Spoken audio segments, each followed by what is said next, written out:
Okay, we're gonna go ahead and call this meeting to order. Are you recording? Yes. Perfect. If we can begin the Truckee River Flood Management Authority meeting today, May 8th at 9 a.m. Marty, if you could take roll, please. Okay. Miguel Martinez, Here. Clara Andriola, Ed Lawson, Here. Donald Abbott, Here. Naomi Dewar, Here. Alexis Hill. You have a quorum? Thank you so much. Oh, Alexis Hill is online for the record. Great. Thank you. With that, we'll move on to the Pledge of Allegiance. And if I could ask Director Uliat from the City of Reno to lead us in the pledge today.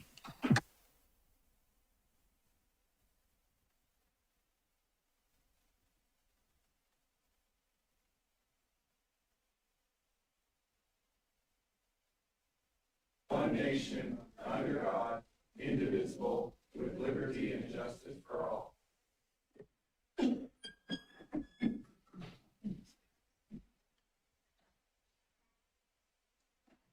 Great. Thank you, Director Uliat. We'll move over to public comment. Is there any public comment today?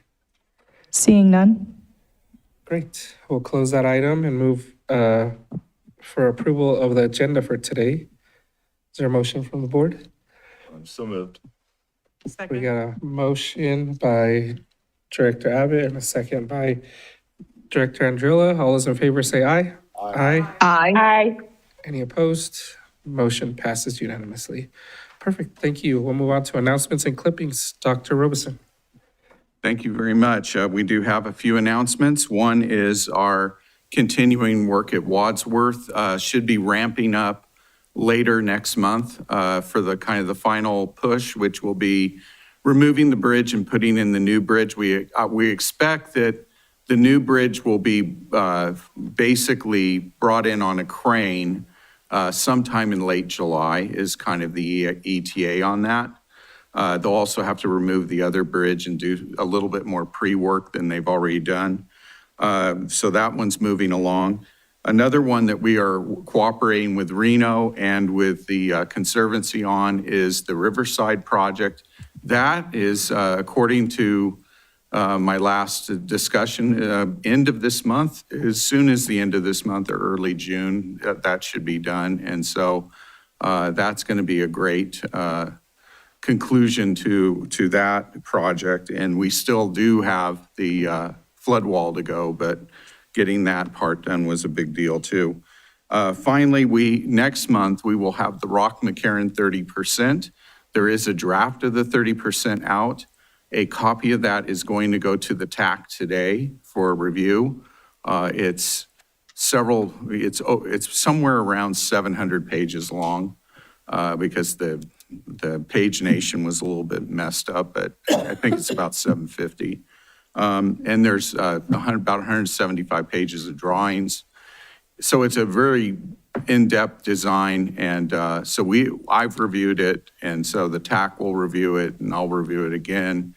And then it will get to a public outreach on June 3rd, which we now call the Community Outreach Workshop. So I'll give the chance for the public to look at it. We're going to have a condensed version of it for the public to review. Focusing on the recreational aspects because most of the public are mostly concerned about that.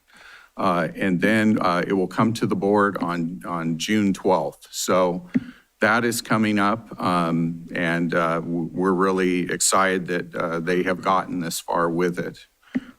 So that's all my announcements for now and thank you. Thank you, Director Robeson. Are there any questions from any of the members? Seeing none, we'll move on to consent items. Does anybody want to pull any items? Okay, if not, then I'm looking for a motion. Move to approve. Got a motion by Director Andriola Second. and a second by Director Abbott. All those in favor Mr. say... Chair, could we just call for public Thank comment? you so much, for Mr. Wells, formality? always Sorry. keeping us in check. Is there any public comment? Marty? Seeing none? Thanks so much. With that, all those in favor say aye. Aye. Aye. Any opposed? Motion passes unanimously. Thank you. We'll close item 2 and move on to agenda item 3, discussion and possible action to approve an agreement for professional engineering services with HDR Inc. to conduct the Sparks North Bank Flood Project feasibility and alternate study. I believe this is you, Dr. Robeson. Yes, it is. Very exciting. We're finally getting this particular part of the project off the ground with the feasibility and alternative study. Could I get the next slide, please? So when you look at this study, it is the longest of the studies. I mean, there's more to Rock McCarran because it's north and south and middle and all kinds of work being done. But this is the longest stretch for any of our work.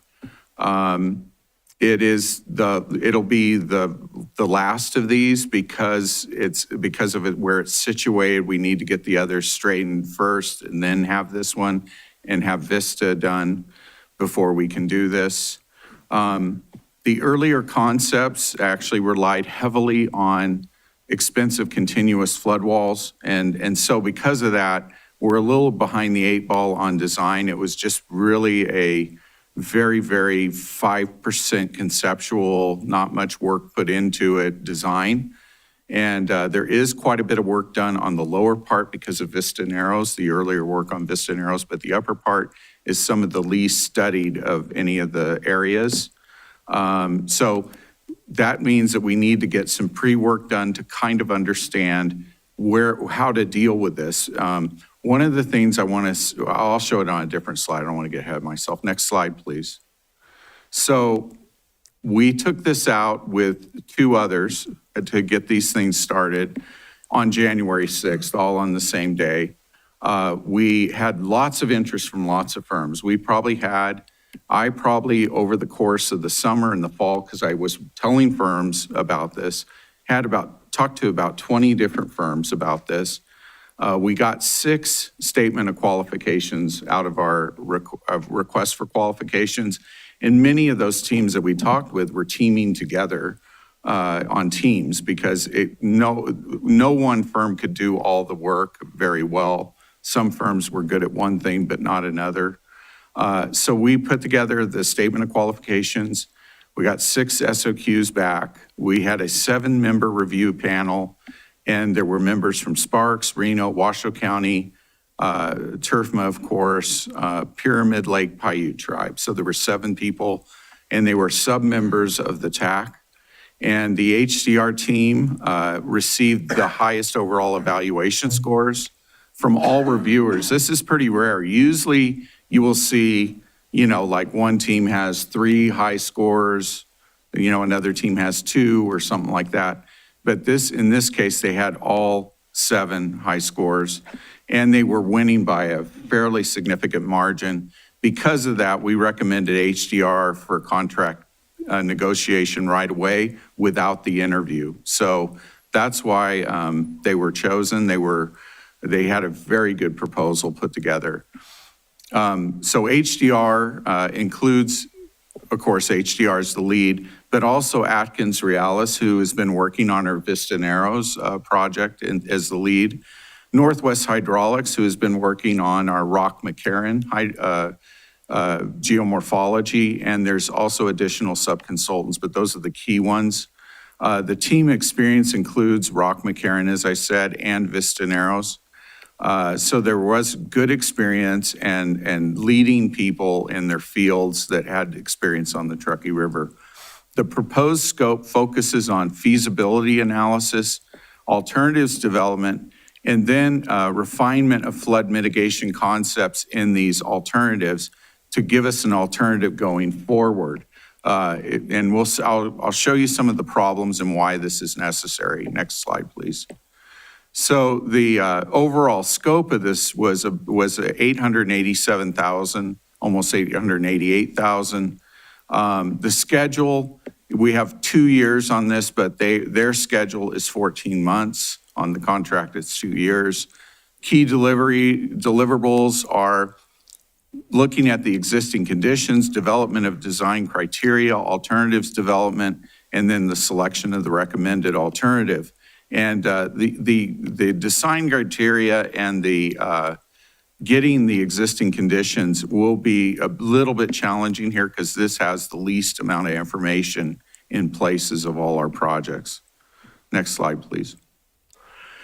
So this is our organization team, and in the statement of qualification, I required that they do an approach. I called it the approach, and in the approach, I wanted them to lay out how they were going to achieve this, kind of like what they would do in a proposal, exactly who's going to be involved, what they're going to do, how long it'll take. I can't put cost in because of the statute in Nevada. It's one of the few of any jurisdictions that requires that you can't have proposals. But we did want to see if they understood what we were asking for. And so that was graded very heavily by the team, by the way. I had that 45% of the whole grade was just how good did they do on the approach. And so here they are using a key person is Mitch Blum from HDR.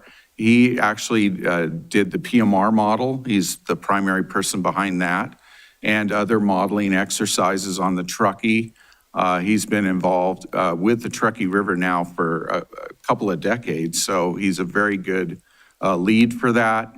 And then Brian James from, which is not common to have the deputy from a different company, but Atkins, of course, runs a lot of jobs around here, and Brian has an excellent reputation. So this was, to me, the A team that they brought out. And you can see that they're using other people for key things. They brought in team members from other consulting firms, especially for the geomorphology. So they have a lot of different people coming in to do different things, which was important because some of the things that HDR brings to the table are not local. And so this gives us a lot more local exposure and expertise. Next slide, please. So this is the proposed schedule. I don't know what to really say about this, except that it's 14 months. It will take a while to tease out, especially the alternatives, and also just to figure it out and evaluate them, to get them right so that we can really have something to evaluate. There will be cost in the alternatives, but the cost will be a very preliminary cost that's only really good to compare alternative to alternative. It won't be an absolute, like, this is what it'll probably cost type of cost. It's more to distinguish between the alternatives. Next slide, please. So that gets into this slide. They're talking about 4 conceptual alternatives, and I'll have that on a different slide. And then it'll be a low-level conceptual design, probably 10 to 15%. Then there will be the planning level cost estimates. The concepts will focus on reducing flood walls. That is what I've been told loud and clear. If I have my druthers, I have no flood walls. There are a few places, I just don't know how you get out of it. And one of them is right across from the TUM wharf. There's just no room there. So, but reduce them as much as possible. Cost opinions, 40%, because these are just conceptuals and they're for comparative analysis only. And the alternatives will undergo several review cycles to refine them. Next slide, please. And these are the alternatives. A new levee alignment requiring north bank easements and property acquisition. You're going to see in another slide how close these properties are to the river in some places. B, a new levee alignment requiring realignment of the Truckee River to the south with habitat enhancement. That means we would have to engage with the university, for instance, and work on that. That might actually be cheaper than A, but we have to do our due diligence on that. C is to maintain the existing alignment requiring levee and flood wall design. It'll be important to get a cost on this, but there would be considerable flood wall with this alternative. And then D is a hybrid approach of new alignment, existing alignment, and channel relocation and habitat enhancement. So that's like in some areas you do move the river south, in some areas you keep the river in the same place. You try to keep the river in the same place if you can, and maintain levees. So that will probably be a very interesting alternative that may have a leg up, but we have to compare these and compare costs and everything else. We want to try to do this as efficiently as possible, and we want to have the best outcome for the community as possible. Next slide, please. So this is a slide I was waiting for. If you look in that area in yellow, that's the East Sparks Industrial area. And you can, thank you. And you can see, especially near McCarran, which is off to the left there, just on the other side of the McCarran Park area.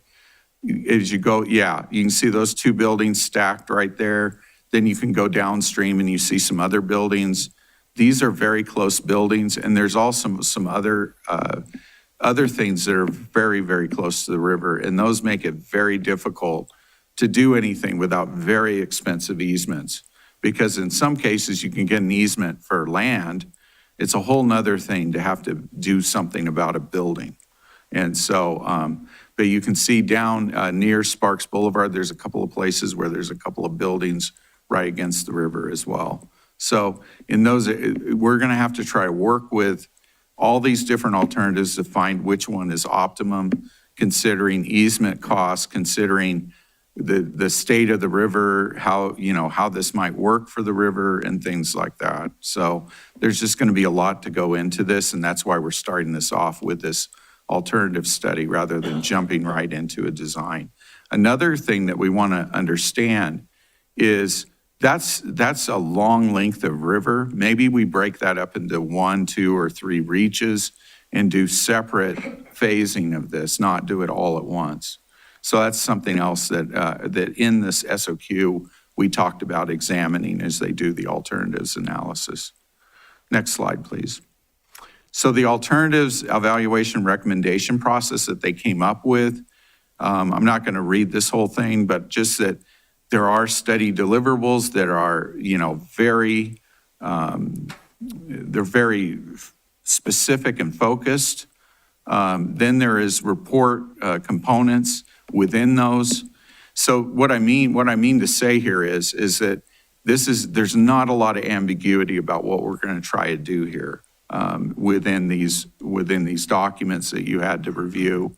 And the purpose, of course, is to support the future project decision-making. And honestly, it's to get a very good, strong alternative. And just that picture that we're looking at, if you look at that bridge there, that is the McCarran Bridge. That in the foreground, if you can do it with your cursor there, I want to just show something. No, well, okay, that's fine. But then your cursor, we're putting your cursor on it. So that area there, you can go over to your right a little bit. That is the old bristlecone. That's that's the McCarran property. Now, just on the other side of the bridge, if you go over to your left and up, look at how close some of these buildings are. That's our problem, okay?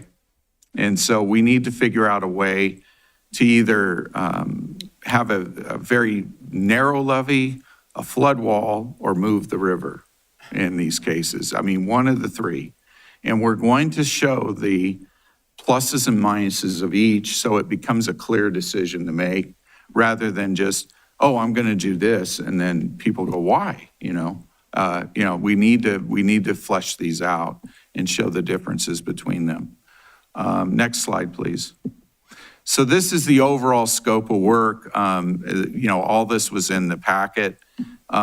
There's just a lot of division of labor, a lot of things, but I wanted to focus that most of the money, about half of it, is going to two things, or 40 to 50% of the money is going just to alternatives development and alternatives evaluation and selection. And that is where the money needs to be for this project, to figure out what are the best alternatives, really suss them out so we can see them, and then evaluate them objectively as possible so that we can make a decision going forward on how we want to do this. So the last slide is just a decision slide, and this is a good slide for questions as well. So I'll take any questions at this point. Director Lawson. So just to reiterate it, in case you haven't heard it, that we do not want flood walls in Sparks. That will not necessarily always be industrial there, that we want to have access to the river. I mean, every city in America would love to have a river in it, and we have tilt-up concrete, so we'd like to see some people down there in the future. So we can get away with no flood walls, great. We got to have a limited amount. I mean, I guess we're going to have to live with it. Yeah, I'll give you an example of where a flood wall might occur, and this happens at Rock McCarran. On the north bank, right by the bridge at Rock, there is a power pole, a massive power pole, and a gas line, and a couple of other utilities, all right there, and the bridge. And for about 300 feet, we need a low flood wall on the side of the levee. So it's like a hybrid levee with a low flood wall on the outside of the levee. So what we're trying to do is minimize the impact of a flood wall, not make it like one of those big high flood walls like you see at Risk, for instance, is an example of one of those. We're talking about 5 feet on top of a levee or off to the side of a levee. So that we're trying to figure out ways to minimize this as much as possible, but that's the only levee in all of Rock McCarran. And then you can see, when we are looking at TRFMA, the Tumwa project, there's a place where there's a canal right next to the river, and there's a canal wall, it's concrete. We will probably have to have a flood wall there, but we want to keep that length as short as possible and open it up to the levee as soon as possible. So you'll see all these designs in their glory as it goes along, but what we're trying to do is minimize it as much as possible and eliminate them as much as possible.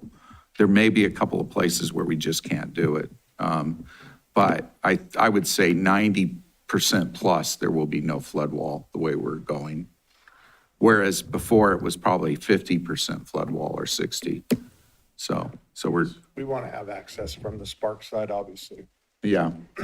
Naomi Dewar has a question online. But houses down there that, or apartments, we don't want to have to walk 300 yards around a flood wall. Exactly, yeah. All right, thank you. Thank you, Director Lawson. Any other questions in the room? Director Dewar, it sounds like you have a question. Yeah, or even a comment. I was thinking what Mayor Lawson just said, and I wanted to ask George, the work you're doing over on the river by Riverside Drive, isn't that partially a flood wall there? I mean, don't we have flood walls in downtown Reno? There are pre-existing flood walls in downtown Reno, sure. But what Riverside is actually it's a berm. And Right. It's just building up a berm. And then there's a place upstream of Booth Street Bridge, it's about 300 and something feet and it's not fully designed yet, so I don't have the exact length, okay? But there is a place where it's so tight right there with the road and everything else, there will be a limited flood wall there. Yeah. And but only in that one spot upstream of the bridge for a short length. The rest of it remains almost intact as the trail as it was. Almost, I'm not even sure one tree. I mean, if one tree's taken No, I out, heard then no I'm gonna get trees. hammered. But No, I know. very few, if any, trees have been even taken out as part of that project for the berm. Right. But what I guess I'm getting at is the river goes right through downtown Reno, and there are a lot of flood walls, but we've still, made low areas where you can play in the river, access the river, such as the kayak park, or such as the other side of the kayak park where you can go right into the river, in downtown Reno. I guess what I'm saying is, even in areas that already have flood walls in Reno, we've been able to figure out access to the river. And like when we really did the Believe Plaza as part of the Virginia Street Bridge, they put a ramp, a version of a ramp going straight, it's steps, going straight down to the river. So you could create, even if you have to have a few walls here or there, it seems like you could create river access points and it still can be, stunningly beautiful over there. So I'm just thinking, I can imagine it working, I guess what I'm saying. Yeah, and, you know, preferably you want levee over flood wall because you can put the trail on top of the levee, for instance, and everything. And you've got a great view from the trail right down to the river. But yeah, there's going to be a couple of places, but we're trying to use like things like hybrid levee flood wall and things like Yeah. that to minimize, like what you're talking about. Yeah. And then also, I just was curious, so in Sparks, are you planning to raise the height of their berm like you're doing at Riverside? What's the plan there?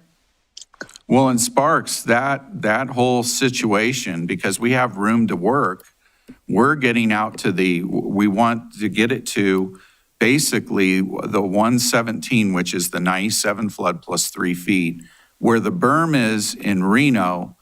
Because of the tremendous amount of disruption that would occur, that is protection to the 50-year. So that is a 50-year berm. This is a 117-year berm plus 3 feet.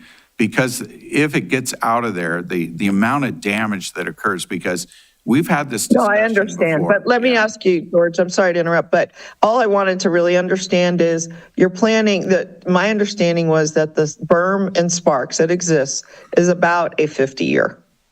And is what you're saying, and I understand there's all this industry and commercial behind the berm. I just wondered what you were doing with the berm, and it sounds like you're going to raise it.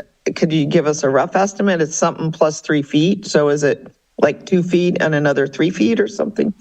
How much higher than it is now? Yeah. Oh, yeah. it's probably about, in some places, it's 8-9 feet higher. In other places, it's only like 3 feet higher. So it's a berm. It's really based on local conditions. Right. So it's a berm, but you're still adding height, which I think the mayor was getting at, that they'd like to see the river, for it to be an aesthetic ad. So I just thought, I wanted to get this clear because I don't want, 10 years from now when you're building that and they're going, well, we thought we were going to be able to see right over this. And you're going, no, it's 8 feet in front of you like a sound wall. I just want to set expectations, or if that is the situation, come up with a better plan, Well, the difference is if it's a levee, you can create a nice little path up the levee and it becomes a trail and it's part of the Yeah. community. Whereas Okay. a flood wall is like, it's a barrier. Right. Okay, well, I just thought since he brought it up, it's worth a conversation about what will be there. Okay, thanks. Okay, thank you. Are there any other comments or questions online? Seeing none? Any comments or questions in the room? Before we go to motion, I'll ask for public comment. Is there any public comment on this item? No public comment. Okay, with that, we will look for a motion, please. I'll move to approve the contract agreement between TRFMA and HDR to perform the North Bank levee feasibility and alternative study as described in the contract. Okay, we have a motion from Director Andriola and a second from Director Abbott. All those in favor say aye. Aye. Any opposed? Motion passes unanimously. Thank you. We'll close the item and move on to agenda item 4, which is discussion and possible action to approve an agreement for professional engineering services with JUB Engineers, Inc. for the Truckee Meadows Water Authority Flood Project 30 and 60% design. Director Robeson. Okay, if we keep If we can get this, okay, great. Next slide, please. Okay, so, anyways, this project here is between the Glendale Bridge and the Gregg Street Bridge on the north bank, right across from GSR. And you can see it there, the boundary in yellow. That's not really where everything's going to be. It's going to be backed off in places, but you'll see in another slide how tight and difficult this project is. This is a much shorter reach than, say, Rock McCarran or obviously the North Bank levee, but it is very tight. There is also some questions on hydraulic capacity at the Glendale Bridge. We have to double check on the Gregg Street Bridge to make sure it's not backwatering. It will likely be a combination of levees and flood walls, and I'll show you where those will be in a further slide. But the idea is to minimize any use of flood wall.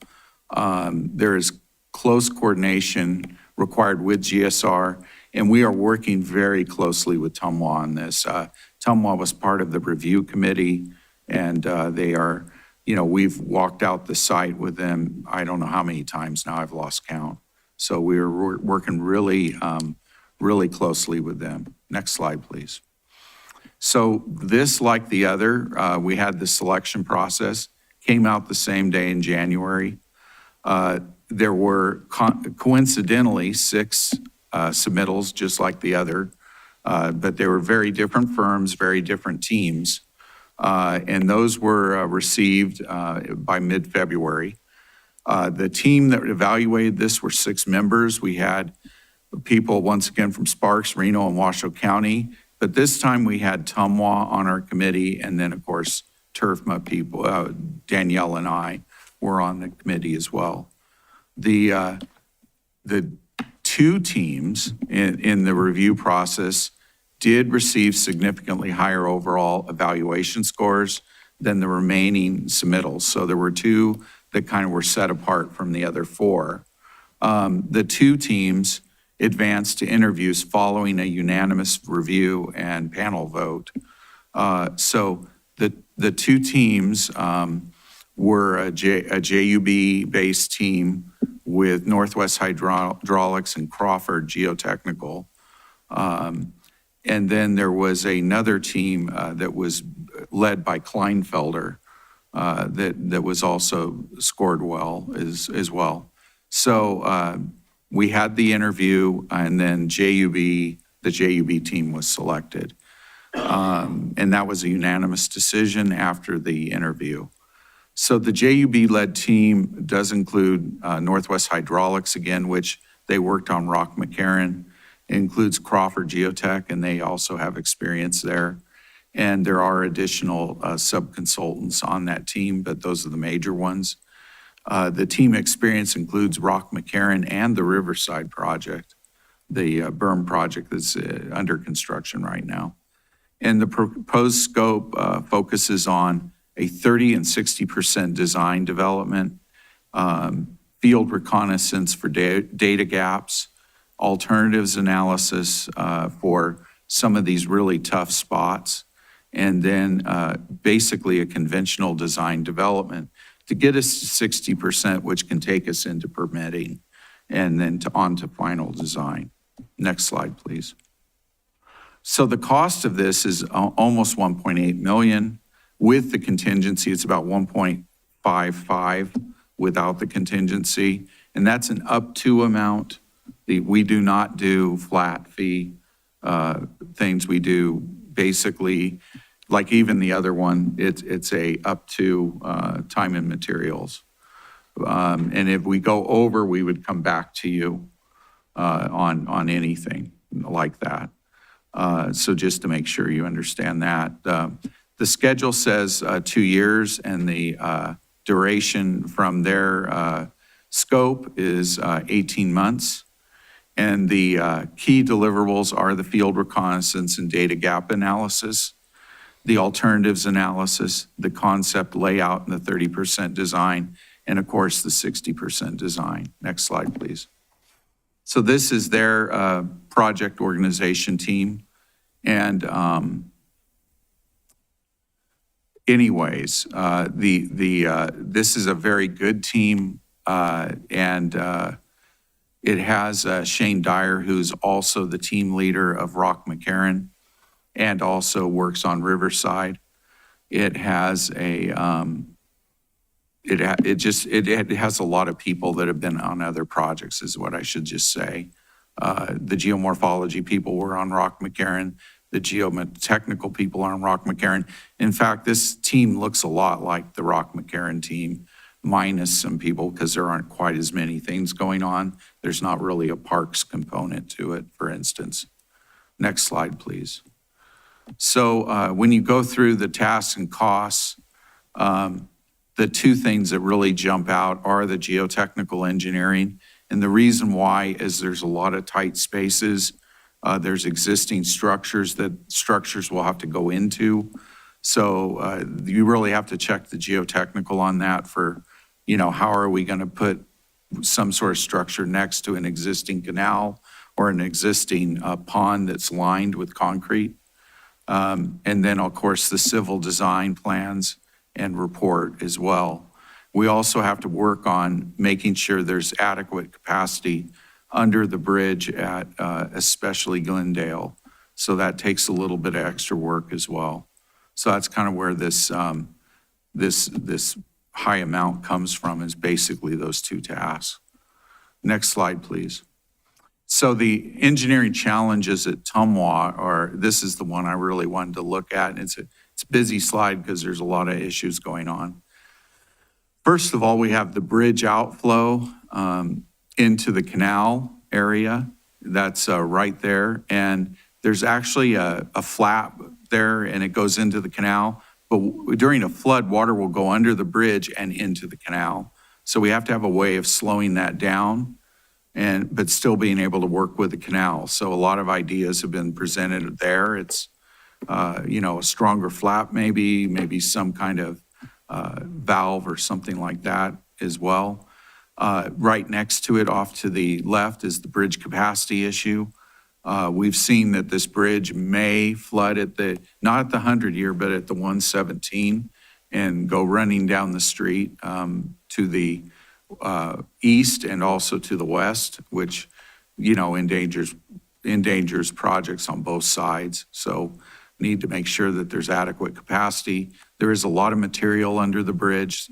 We've talked about areas that can be cleared out without undermining the bridge, or there is also something that builds the river up so water gets in the canal. So we have to, whatever is done has to be able to not undermine that. So there's a lot of thought that goes into that. Right below that, there's this tight area along the canal. And there is, it's like, 30 feet to the river. It's right there. And there's just no room. So that's a place where we will probably likely have to have a short section of flood wall. Then there's a tight area against the pond initially, but then it starts to spread out. And so there you have to decide where you want to transition and how to transition to the levee, which will also have the trail on it, and also how to have the new trail such that it's on the river side of the wall. So you're not inhibiting the people on the trail from seeing the river. So there's a lot of challenges there. Then we've got the levee basically along here, and how to place it, where to place it. As you get downstream, those ponds there can be moved around and reconfigured. So, maybe backing off the levee a little bit. And then we also need to tie that in with the bridge there so that we have a seal there so it doesn't come out the edge there as it's going up the side of the bridge. And then finally, we have to check the bridge capacity at Greg. So you can see there's just a lot of little things like that, and they require some technical expertise on this. So there will be a lot of little mini alternatives. Look at, how are we going to do this before we come up with the actual 30% design. Next slide, please. So the alternative development will be basically on all those little things there, looking at multiple variations and picking one and giving the reasons for picking one. And then after that, there will be design alternatives so people can see that there were other things looked at. But we will carry forward the most viable option to guide the 30% design decisions. Next slide, please. So the geotechnical work is where most of the money is on this project. It's a sizable portion of this work. A lot of it is, for one, the bridge capacity. If we're taking out materials, we got to make sure we are not undermining the bridge. Then we have all those areas where we talked about with the canal, the pond, and then levee placement along there with utilities and pipes going through. So there's just a lot of concerns and things to look at from the geotechnical side.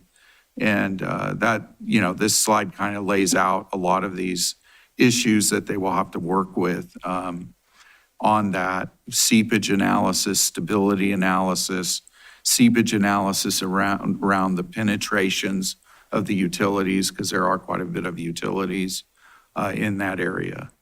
So next slide, please. And this is just getting more into that. I don't really want to, this is getting into the weeds here. Next slide, please. So bottom line is the total cost with that 15% contingency is 1.8 million. It's an up to number. It's not a flat fee. And the without contingency is about 1.56 million. It is, for a short reach, that's a lot of money for a design. But with all the different things going on, you can see the picture off to the right. It's not an accident I put that picture in there. Look at how tight all that is. That's the trail right now. And so material needs to be removed from there for bridge capacity. Where we remove that material, how we remove that material, how we revet that thing, they're all open questions right now. And that's a lot of the reasons why it costs what it costs, is to get this right in design. So when we go to construction, they've got clear guidelines, clear instructions, things that will work and that we've done due diligence on. Next slide, please. So this is, once again, the good slide for questions. This has the recommendation in motion on it, but I'm ready for questions at this point.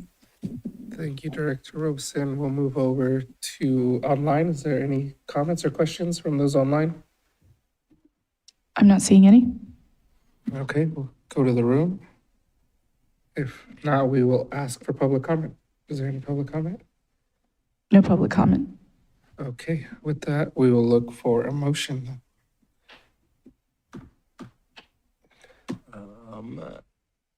I move to approve the contract agreement between TRFMA and JUB to perform the TRFMA flood project 30% and 60% design as described in the contract. We have a motion, Director Abbott. Is there a second? Second. We got a second from Director Dewar. All those in favor say aye. Aye. Any opposed? Motion passes unanimously. Thank you. And we'll close that item and move on to item 5, discussion and possible action to approve a first amendment to the agreement between the Truckee River Flood Management Authority and MKD Construction, Inc. for the construction contract replacement of the Wadsworth pedestrian bridge. Director Robeson and Mr. Wolves.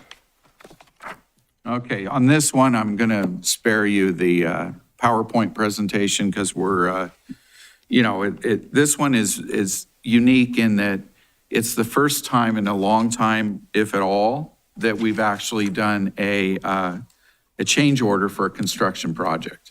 So there's always a first time. We had a contract. We have a contract with MKD based on their bid that they put in. And their bid had a basis of this is what the design is that we're going to build to. So what happened is when the bridge manufacturer started building the bridge, they said, oh, our bridge is heavier. It's about 10% heavier. And so then the designer said, oh, we need more concrete. We need a stronger abutment to lay the bridge on.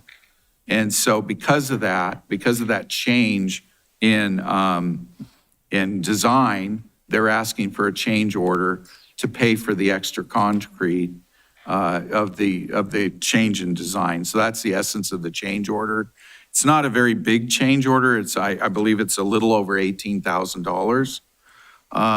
But it is our first change order, and it kind of exposed a weakness that we have in our contract, in that if we're in the middle of the construction, like let's say in July, when the crane is flying, and then somebody in the design says, hey, there's this thing we need to do in the design that wasn't in the construction contract.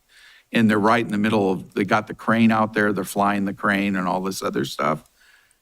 It's really, I mean, I'm going to have to try to get the board together to vote on that. That's probably not a good idea. It's a good idea to have at least for some amount, and we, on this one, we said 5%, that I would have discretion to do a change order in the middle of something like that. So there's two components to this. One is to approve the 18,000 for now, but then in the future, if something comes up in this contract that's small like that, but crucial right in the middle of construction, I have the discretion to do that. That doesn't mean I have to go and do that myself. I could bring it to the board if there's time. But if we're right in the middle of something and time is tight, then I need to be able to, I think it's important for me to have that discretion. So, Mike, do you want to add to anything to that? The only thing that I would add is the way the contract is written, that authority is cumulative, so it's not a rolling 5% every time they ask. So what we're doing today would be a portion of that. He probably has 3%, left over. There's been some internal conversation about how we'll handle this in the future, whether we'll make that a consistent contract term as we go forward, or whether we will address that in the policies of the agency. But you will be seeing this in the future as other projects arise. Mayor Lawson? So a change order to me means we changed our mind on something and that incurred an additional cost. These guys bid this, they gave the wrong specs on their bid. And now I'm not sure why we're paying for their mistake on the bid. Yeah, let me address that. We have a competitive bid, right, process. So the designer designs, they're separate from the builder. So the designer designed, here's your design, here's all your bid documents, your 100% design. So the construction company looks at the 100% design and the bid documents, and they go line by line to figure out exactly what they think it will cost. And because it's competitive, they're like trying to find the lowest cost because they want to beat the other bidders. And so that's what they did. So it's not that you changed something, it's that the designer, because of the bridge manufacturer, changed something. But that wasn't the constructor that changed it, it was the designer that changed it. And the designer is basically our representative, I guess, that they felt that we had to have a little more concrete in the bridge abutments because of the extra weight of the bridge. So it's not something they anticipated when they made their bid, because that changed for them. So the designer is the one who made the mistake. You know, you can make a case that I've seen that done before, that they made a mistake or there was an unanticipated condition. So for instance, in a lot of projects, especially with a lot of unknown geotechnical work, you will find a situation where, a great example was this was the Boise River. My old firm I worked for was involved in this. They did exploratory work, the geotech did. They did not find basically a brown site in the middle of the construction project. However, when they started digging it for the project, they did find what functionally was a brown site. So then they had to spend several extra $1 million to, get all that material out to a certified facility that could handle that kind of junk. It was basically contaminated soil. And so that was millions of dollars. I believe it was like $30 million. That was not, I don't know if I can put that on the, you know what I'm saying? I can't put that on the designer per se. They tried, they did a due diligence design. They didn't catch it. So it costs more. So we have a choice either to abandon the design or spend the extra money. But it's definitely not on the constructor. So that's an example of that. In that case, they did pay Underground. more. Underground, obviously, you can't test for everything that's underground. Yeah, But you have a bridge, you have two abutments on either side of it, that's pretty solid information. And when you bid that, I would think that that's, if the manufacturer of the bridge made it 10% more heavy, then should that be on the manufacturer? I'm quibbling over yeah, $18,000. no, I mean, you can make that argument. If it But was I more think money, it might be worth We need making. to look at our contracts, that this is not a condition that we caused. Or Okay. it was a condition that was caused by an external factor. So somehow in our contracts, we have to address that. Because I know in all my contracts we had with Yesco when we were doing underground, we don't know if we're gonna hit caliche or stone or fossils or all kinds of stuff. So we had a condition that said, if this occurs, then we take care of this. And you take care of that. So I'm just, for the future, with all this project and the $100+ million that we're gonna spend on it, I don't wanna see us getting nickeled and dimed on change orders that we didn't cause. Okay, Does that make sense? yeah. Mr. Walls, yes? Absolutely. Thank you. Any other comments in the room or questions? We'll move on online. Are there any comments or questions online? Seeing none. I just had one question for you, Mr. Wells. You talked about the 5% total and this being 3% of the total 5%. It's If you not could that just much. No. explain that. No, yeah. that was just off the top of my head, a lawyer doing math, so don't, you rely on that at your peril. No, so whatever the 5% number is, this 18,000 would come out of Georgia's cumulative authority for this contract. So, 5% of the total contract, I don't recall the total contract amount. It's it's about 1.6 million, so 5% is about 80,000, so. Right, so, at the 18, we'll round it to 20, it leaves him with $60,000 of authority going forward in this contract. So it's a cumulative 5%. You're not handing him, so he can't do 40 change orders and have them all be 5% of the contract. Understood. And were there any contingencies, dollars built into the contract?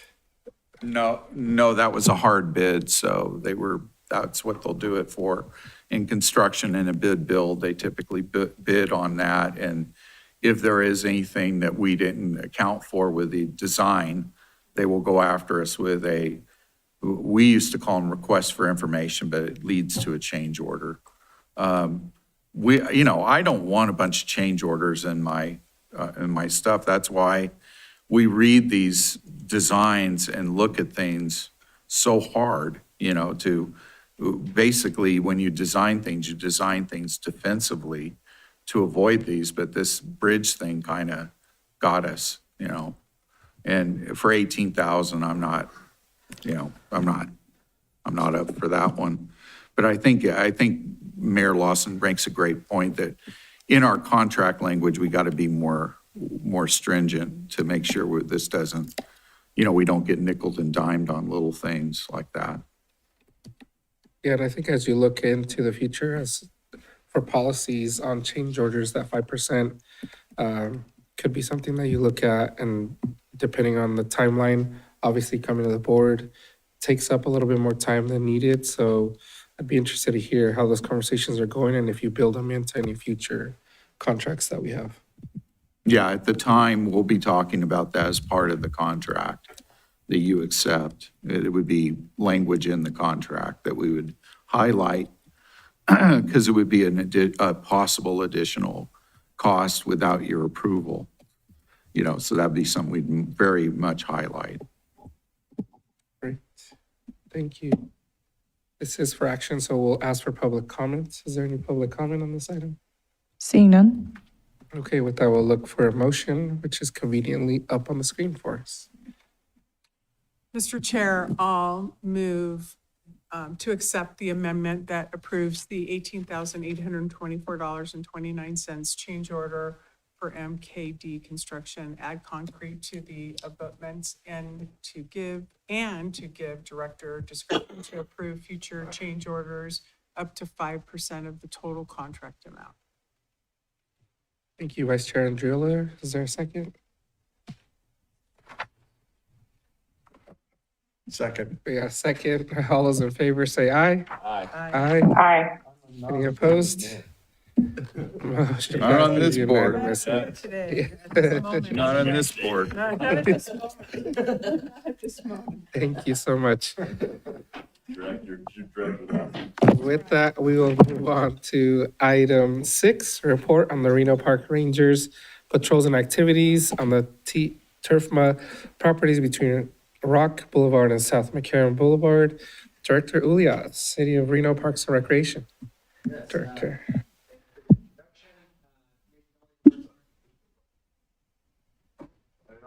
There we go. There we go. Too much. Oh, they're working now. Thank you. Nathan Olliott, Parks and Recreation Director for the City of Reno. For the record, with me today is Scott Hoffman, our Park Ranger Supervisor.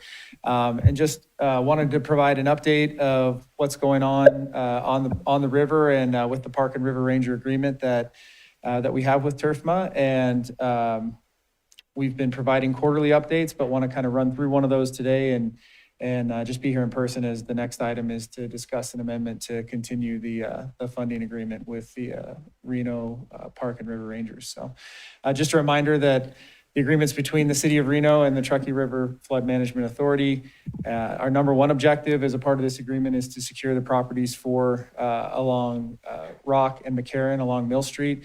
And then objective 2, to continue to support safety and cleanliness efforts along the Truckee River corridor.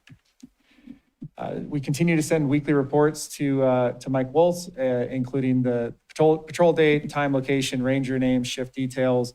What we're looking for is any access to the property that we're patrolling, and if necessary, any trespass actions. We take photos of consistent areas where camps had been in place in the past and have consistently stayed clean through the review period. We have had one engagement with police, was with Ferrari Farms, where someone got into their mobile home or their trailer. And so we did help engage police in that space, but otherwise we haven't had to engage PD on the property since we started. And I don't think George has had to come down too often and run anybody off himself. So I think we've been doing the job on that side. So working closely with Green Vibe, who's helping keep it clean if anything floats down against the shore, but the camping and for the most part is being taken care of through the Park and River Rangers. So our required amount of patrols each week is 5 times a week. Over the 90-day period, we did 88 patrols. So I think 6.85 per week or something like that it comes out to, but we've tried to stay on top of it so that it doesn't fall behind and that people don't find times to slip in and create an encampment. We have had to trespass folks who either wandered onto the property, and by trespassing, we don't trespass them, but we let them know they are trespassing. And in most cases, there's no issues. People move off right away. There wasn't one encampment that got set up relatively quickly that was removed during this period. But again, no initiated calls to RPD. We were able to handle those without support from that. So moving on, to the overall program, just a reminder, we patrol parks in the river corridor 7 days a week during park hours. We have authority within 350 feet of either bank of the river along the city of Reno. We currently have 7 full-time positions and 2 seasonal positions that support. And then there's 1 part-time ranger who helps with educational programming and access to the river for youth. Patrol options, we're on foot, we're on bikes, we're in a UTV, and then of course we have trucks. Something that's hopefully coming soon is a ranger station in downtown to keep people close, or to keep the rangers closer to downtown and have a space for people to report issues. So that'll be coming up pretty soon. This is a snapshot. I know it's small on the screens, but it's our patrol statistic dashboard, which you can see over how it's dialed in right now. And this screenshot is just river parks and river locations. So you can see the work that is done along the river by the rangers. It's input using a survey through ServiceNow, which is our reporting software for the city. The public can also access and provide or share concerns or areas of need But this is where the Rangers will put that in. And when you see the usage, 20K, that's how many park patrols we've done over the review period, which, as you can see, was March 31st through April 1st of 2026 over the last year. And our big goal, as we'll talk about here, is we want to show that we're being effective, not just reactive. So our goal is to have a clear on arrival status when our Rangers pull into a space and into a park. There's nothing to address because there's nothing negative happening. There's positive things happening. There's positive usage. And then our other key performance indicator is how often police have to get involved in a public space. So if we can reduce that, our police are out responding to the needs of the community everywhere else, and the Rangers are doing the job that they were hired to do, which is to keep our parks and our river in a space that is usable and is safe. So during the review period that I showed on the earlier slide, it was clear on arrival 83% of the time. That's up 11% in less than a year. And police support was requested just 48 times during 2,000 patrols along the river. And then another thing that we also do is it may seem like we're doing less work, but we're removing less waste from the river because we're being effective. So our yards of waste removed along the river is down 11% over the last year. If you looked at your report from last year, you'd see it was about 1,050, and now it's down to 940. So less strain on the back for Scott and the gang, but that means less things are in the river. It doesn't mean we're not looking, and it doesn't mean we're not working hard to get it out. So with that, just a quick review of what generally is in your quarterly report, and then a little eye on the rest of the program. But with that, if there's any questions, happy to answer those. Are there any comments or questions in the room? Yeah, Vice Chair Andriolo. Thank you. Thanks for the report. And I just have two questions. One, you mentioned that Green Vibe is helping. So is that paid out of this, or how does that work? No, sorry, my mention was just to say that we're working well with Green Vibe. Oh, As you're they see, working so they're on site from time to time, we're on site from time to time, and there's good communication between Scott and their leadership to make sure that both contracts are getting the best use and best support of the intended purpose. Okay, so you probably can understand my question, because I was like, I'm trying to figure out how. Yeah, just a good They're relationship. Two separate. Two separate. No, it's great yes. to have a good relationship, right? If everybody's working, but if there's duplicative Right. overlap, it might be something to look at as a whole. Yeah, absolutely. And ideally, if we're doing a good job and encampments aren't forming and people aren't moving in, Green Vibe, great organization, hopefully can do work elsewhere because this property is secure and taken care of, which I think we've seen. How long, where does I just have one more quick question, sorry. Where does it start and stop in terms of the area, the length that you're covering? I forgot. So Overall or just for overall, TRFMA? For TRFMA. Sure.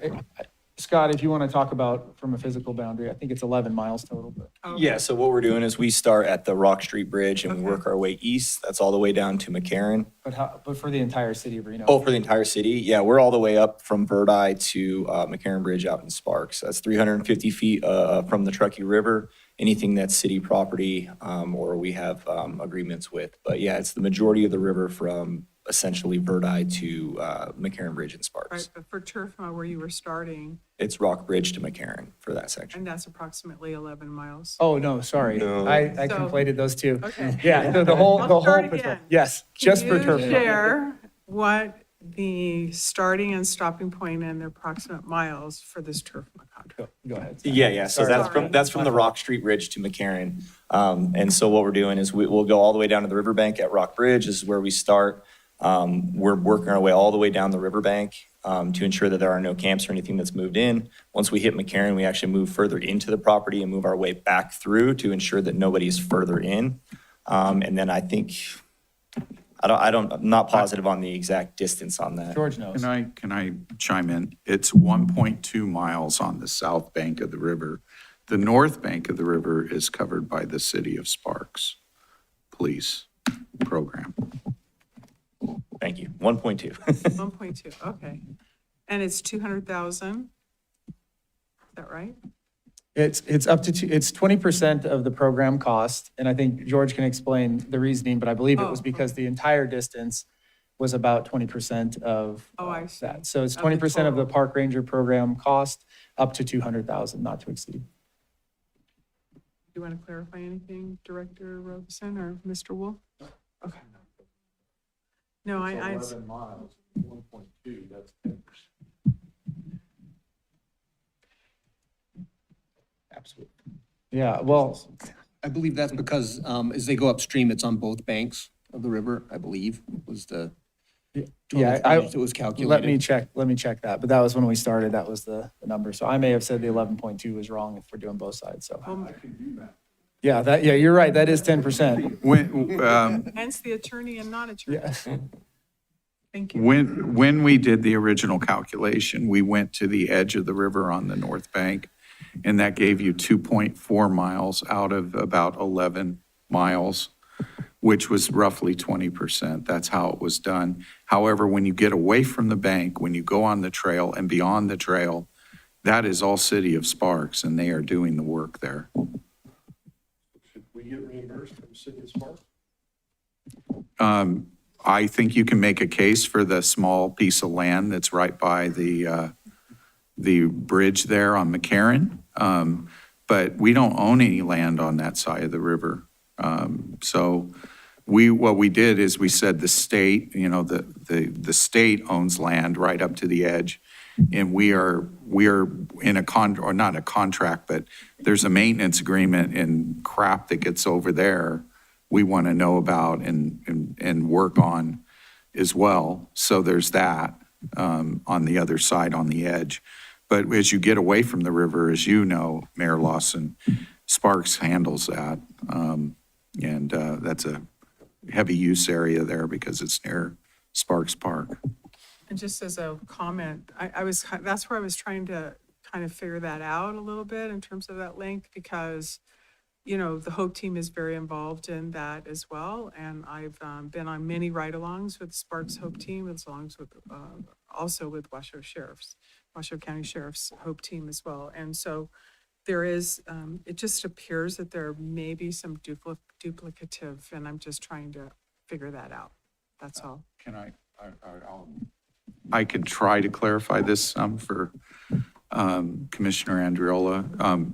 One thing that Green Vibe does that's beyond what they're doing is they are doing vegetation management, and they are actively doing pretty large scale, especially at first, cleanups. I mean, we're talking whole giant garbage bins full of stuff, cleanup. And so they actually have cameras out there.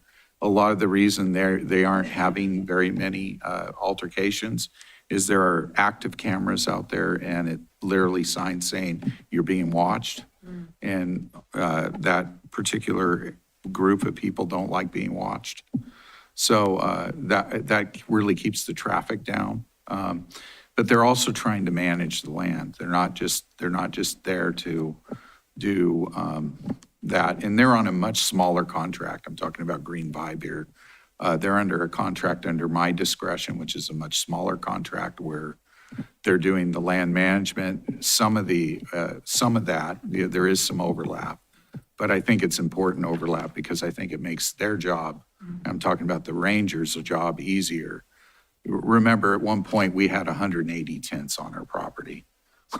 So it's something that we kind of want to hit hard and make sure that doesn't happen again. The amount of pollution that was going into the river, the danger for the unhoused population if a flood came, all those things were just things that weighed heavy on my mind during that time period. Well, thank you for all your work. Thanks for the clarification. Thank you. Of course. Are there any comments or questions online? Yes, Mr. Chairman, this is Alexis. Yes, go ahead. Thank you so much. Thanks for the presentation. I think y'all are doing great work. I'm just curious, are you hooked in with the county's HMIS system and part of that continuum of care? Or what is the handoff when you do find an individual who needs support and help? How do you make sure that's documented and that's managed properly? I don't remember that we've discussed this before, and maybe we have, but I'd love to hear what we do with that. Yeah, so thanks for the question. Essentially what we do is we work directly with City of Reno's Clean and Safe team. None of the rangers have access to the HMIS system. That is all run through our Clean and Safe team. So essentially what we'll do is if we encounter someone that is in search of resources or needs housing, things like that, we transfer them over to our Clean and Safe team. So basically we just do a handoff with their information, name, any information they're willing to give us. And then our Clean and Safe team will actually make contact and do the back end HMIS, resource management, finding housing, things like that. As far as we go, we're more of clearing the property, making sure that everyone is safe, there's no buildup of debris or camps. But if we do find those, we do pass those off to our Clean and Safe team. Great. I just wanted to make sure there was a connection there. And I actually think that shows the benefit of this contract because this is all part of a bigger system that we're all working together as a region to make sure that we are getting people the help that they need. So I just wanted to be sure that that was part of it. And I think that also just shows that this is very important to support on the flood project end because then we're part of that system and there's no one falling through the cracks. So thank you. Yeah, of course. And just one more point to that. All of our interactions, whether it be along the river, outside of the TRFMA property or down here, everything begins with an educational phase. So we assume that the person is unaware of what they're doing. So they may not know that they're trespassing or things like that. So every interaction begins with education. And with that, we find out information, whether they need resources passed off to Clean and Safe, things like that. But yeah, that is part of our process for everybody that we deal with. Thank you. Member Dewar, do you have any comments or questions? No, at this time. I mean, I'm pretty up on the program. I mean, I want to enhance or build on what Ms. Hill said, which is that it's very rewarding to know that people are talking and communicating and we're not working in silos and that the work is getting done. And that was the whole purpose of this, is to get to a cleaner river. And I think that 11% drop in the amount of trash is a really, really helpful metric. So I appreciate what's happening and I appreciate the board, the flood board as a whole supporting this program. Thank you. I don't see any other comments. This was just a discussion, so we'll close it and move on to item 7, which is a discussion and possible action to approve a first amendment to the Park Rangers local joint funding agreement with the City of Reno. Mr. Wills. Thank you. As you mentioned, item 7 presents a first amendment to the Park Rangers joint funding agreement for your consideration. This is fairly simple. The amendment extends the term of the agreement for 1 year to June 30th, 2027. All other terms of the agreement will remain the same, including the 20% contribution amount that is capped at $200,000. Now, the estimated costs for the coming year, according to the City of Reno, are about $189,232. The last 2 fiscal years, we contributed $117,000 and $167,000 to that. And that will just vary according to the number of employees they have at any given time. Just as a reminder of some of the terms of the original agreement, our contribution can only be used for salaries and benefits. It does not go to any equipment purchases. Funds are not expended in any fiscal year, are returned to TRFMA or will be rolled over. So far, we have not had that happen in any of the previous fiscal years. As was mentioned in the report, they patrol a minimum of 5 days per week on our property, and they submit an annual report to us showing the total amount that has been spent. Importantly, for liability purposes, the park rangers are employees of the City of Reno, and the City of Reno has exclusive control over them. The City of Reno has agreed to indemnify TRFMA for any liability incurred as a result of the actions of the park rangers. So with that, any questions. Any comments or questions from the board? In person or online? Seeing none. Is there any public comment? No public comment. Okay, with that, we'll look for a motion. I'll move to I can make a motion. You want me to? I think Vice Chair Andriola was moving. If you don't mind seconding, that would be great. Yeah, I'll second. Okay. Whatever. Okay, I'll move to approve the First Amendment to the Park Rangers Interlocal Joint Funding Agreement with the City of Reno. And I'll second. Thank you. Awesome. We have a motion and a second. All those in favor say aye. Aye. Any opposed? Motion passes unanimously. Thank you. With that, we'll close that item and move on to item 8, presentation and report detailing the historical development, recent enhancements, current operational status, and planned future improvements to the flood warning system operated and funded by TRFMA. Mr. Wieland. Got it.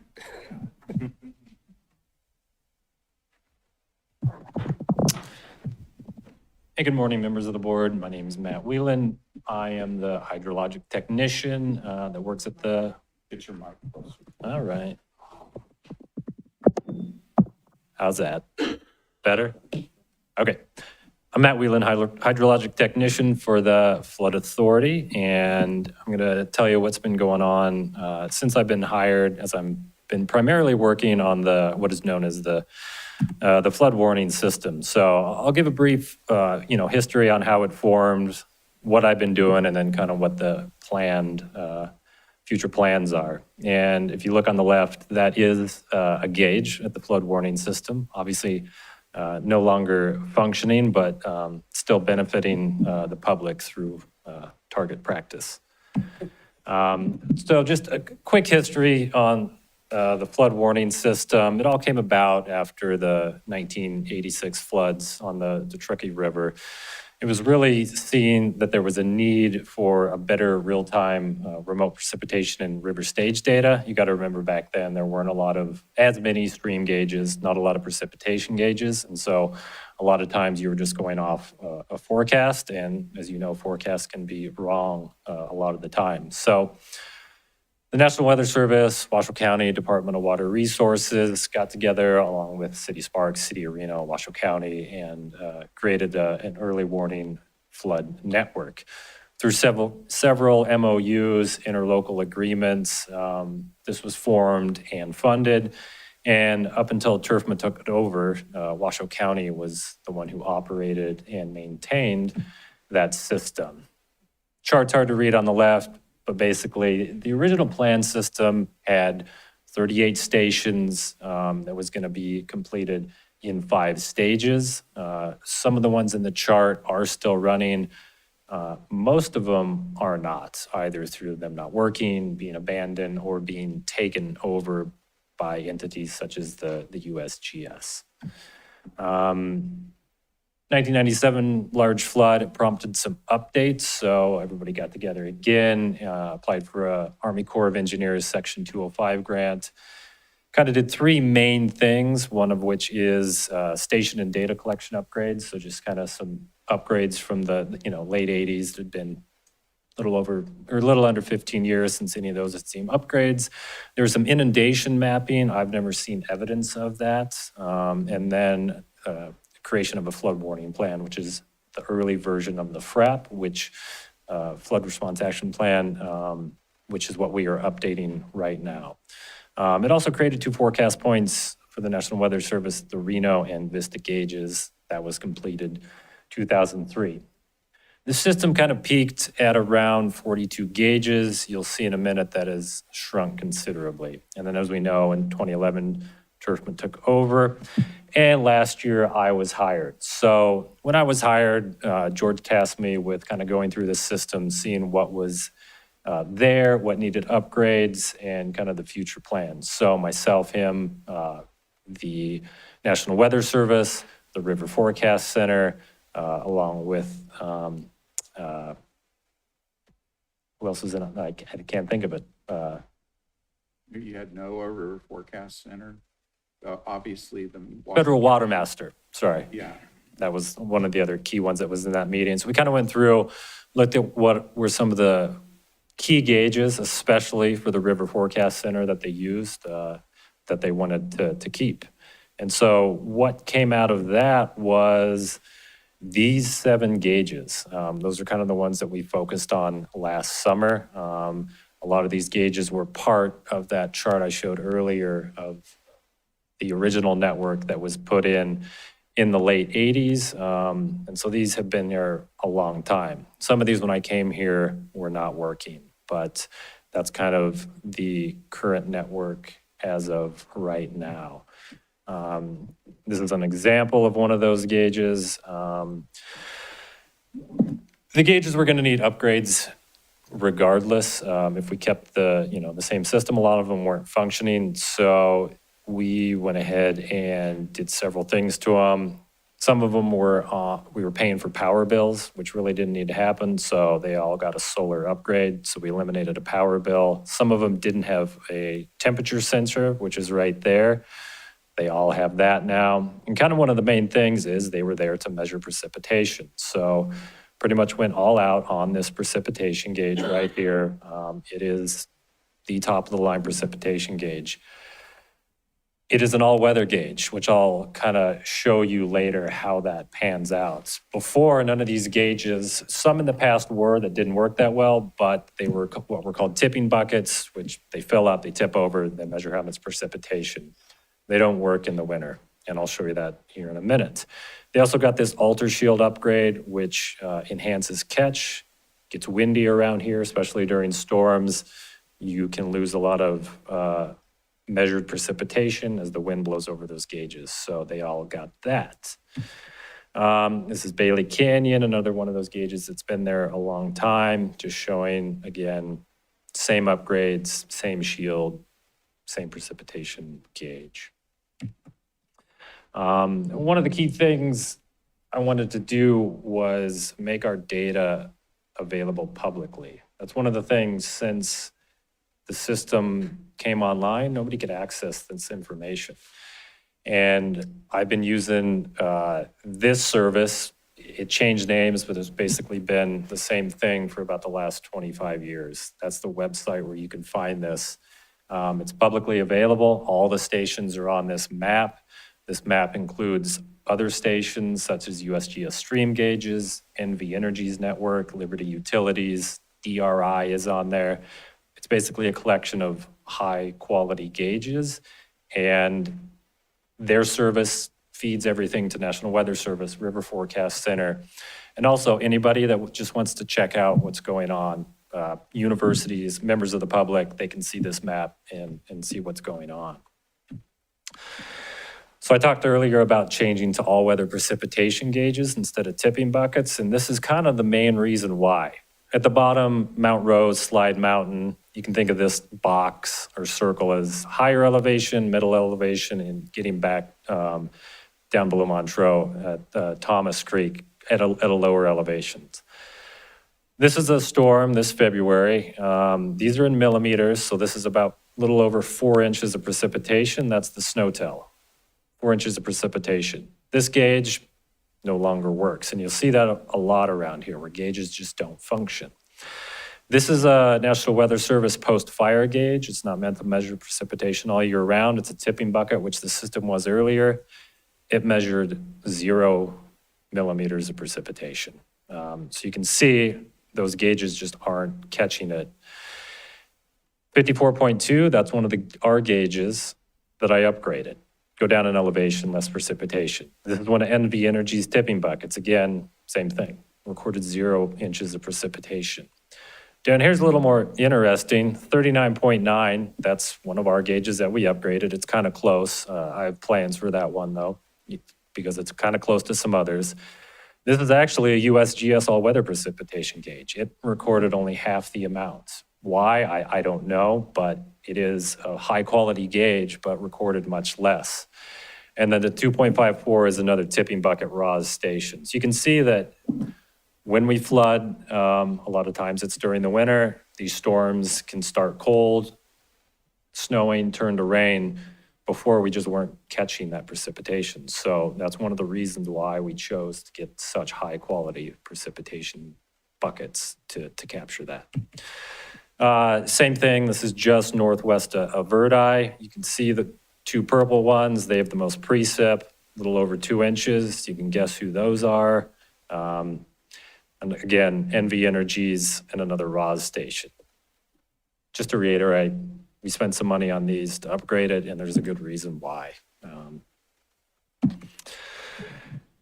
You approved this on consent earlier, but I thought I'd bring up just kind of the USGS joint funding agreement. Nothing changed for the 10 stage height discharge measurements or the precipitation gauges. We did do a couple upgrades. One of the things was Steamboat Creek at Steamboat is a key river forecast center gauge. All my gauges got temperature sensors, so we decided to add one to that gauge too. I think the bigger thing was, if you notice, there was 2 new still image web cameras. One of them is going to be Truckee River at Vista, which is a federal priority stream gauge. The other one is going to be Steamboat Creek at Rhodes Lane, which is at Steamboat. So the USGS really wanted to push web cameras. There's not a lot of them around here. You'll see the one that they were testing at Boca Bridge here in a second, but they wanted to push that. And I also wanted to try and give the public a better sense of what's going on at the river. Because I think when you mention a flow is at 10,000, 12,000, 15,000, a lot of people that aren't paying attention to the river don't really have any idea what that means. And there's not a lot of good webcams showing the river and kind of relating a stage to that image. So we decided to upgrade one. And what I didn't point out is, because we've been such a good partner for so many years with the county and now TRFMA, the USGS gave us the webcam at Steamboat Creek for free. Yeah, so didn't cost us anything there.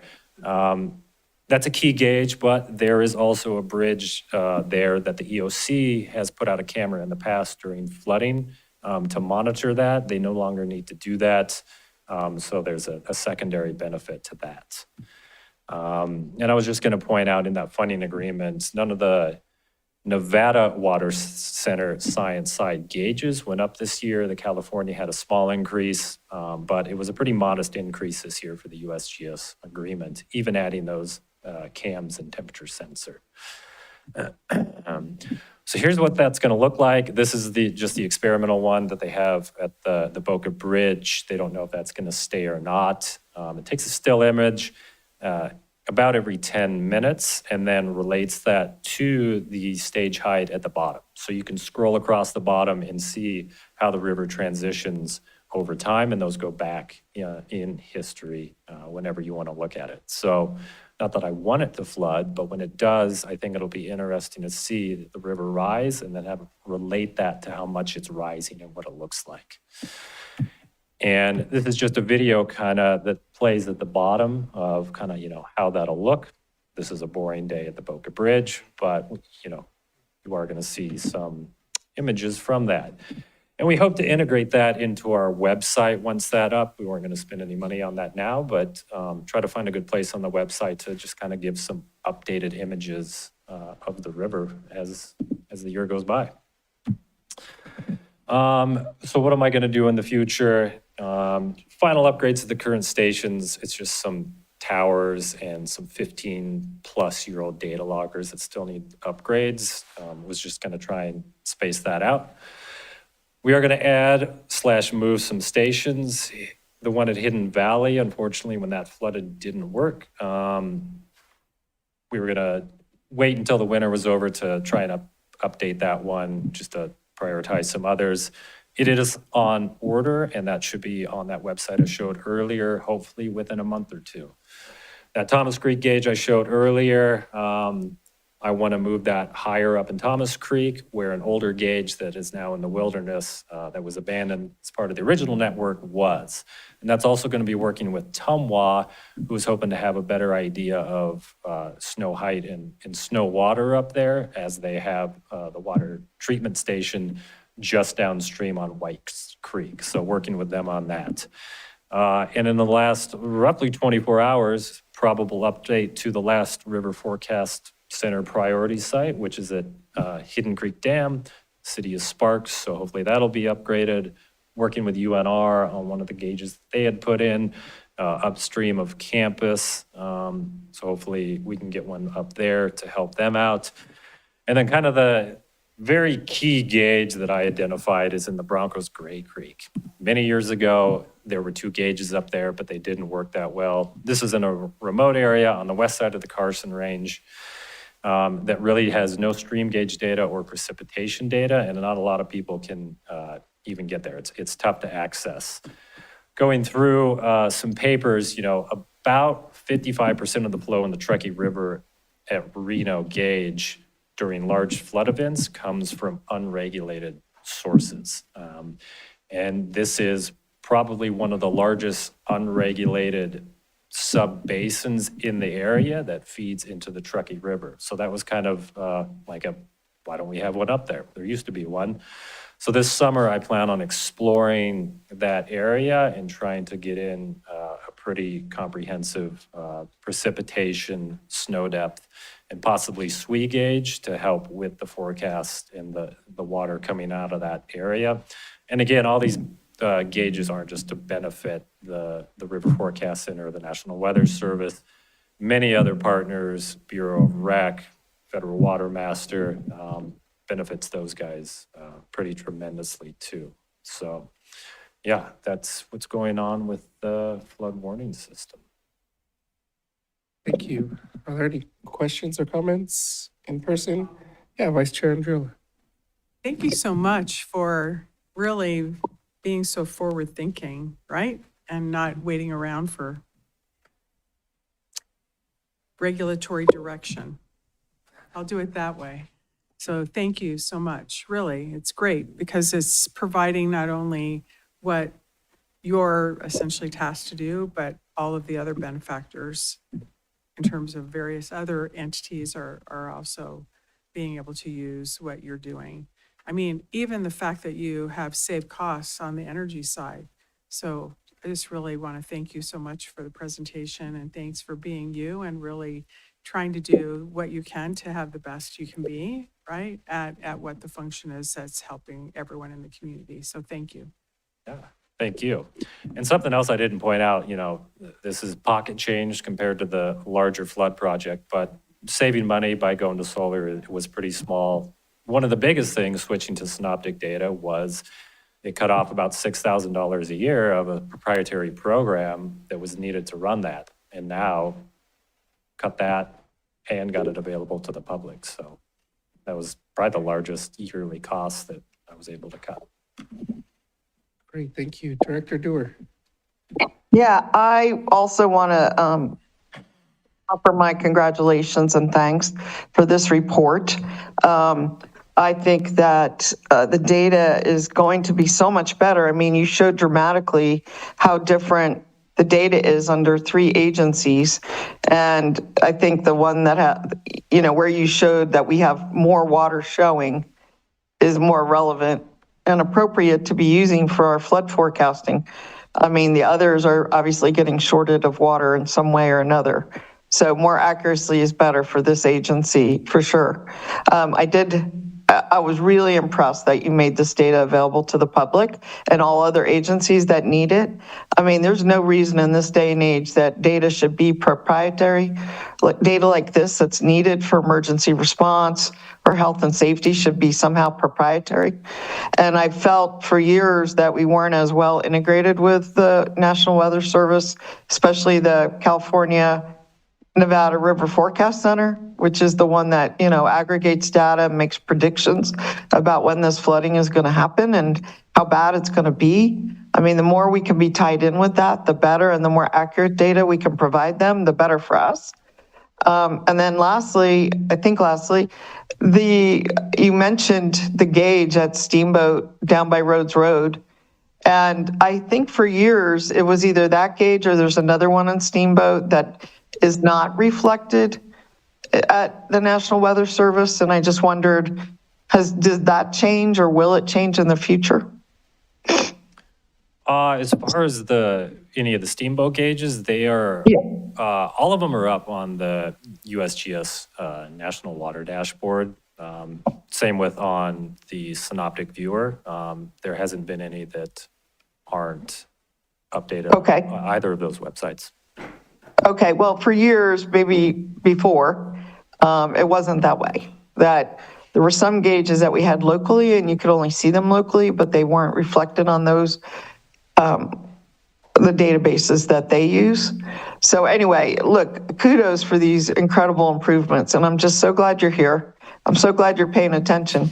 One question I did have, I imagine by now you've met Baker Perry, the state climatologist at UNR. Yes, I have. Yeah. I mean, do you foresee working with him on anything going forward? Potentially. He was one of the people I had originally talked to last summer, just to kind of let him know, what I had going on, what my thoughts were, and, if he had any ideas. And with anybody I've met with, I've told them that, like, hey, you're a DRI, National Weather Service, any entity, if you want to have any more information on one of our gauges, it's really easy to integrate that. So just let me know. I can throw it on there and, you can have that data, since we do have permits for these gauges in a bunch of areas through the Forest Service and other entities. So it's really easy to add something on. But as far as Baker Perry, yeah, he has known what I have been doing. That's great. And I guess one last thing, you mentioned a camera that you have on the river, and you showed us some video of that. And I think that is so helpful, because that's like part of your early warning system to visually see what's going on. And I know that they have those fire cameras that are tied in with, I think it's the Bureau of Mines and Geology. Anyway, this system of this data network of cameras and being able to see what's going on as well as measure it from a distance, I think is very valuable. Nice. Well, thank you. Thank you. Member Hill? Thank you, Mr. Chairman. I'm also appreciative for the presentation. And George, I think that this position was part of the reorg that you presented to the board. Oh my gosh, what is time? A few years ago, is that correct? Yeah, that was a strategic hire that we wanted to get somebody in here that could revamp the whole network, like all the things he's been talking about.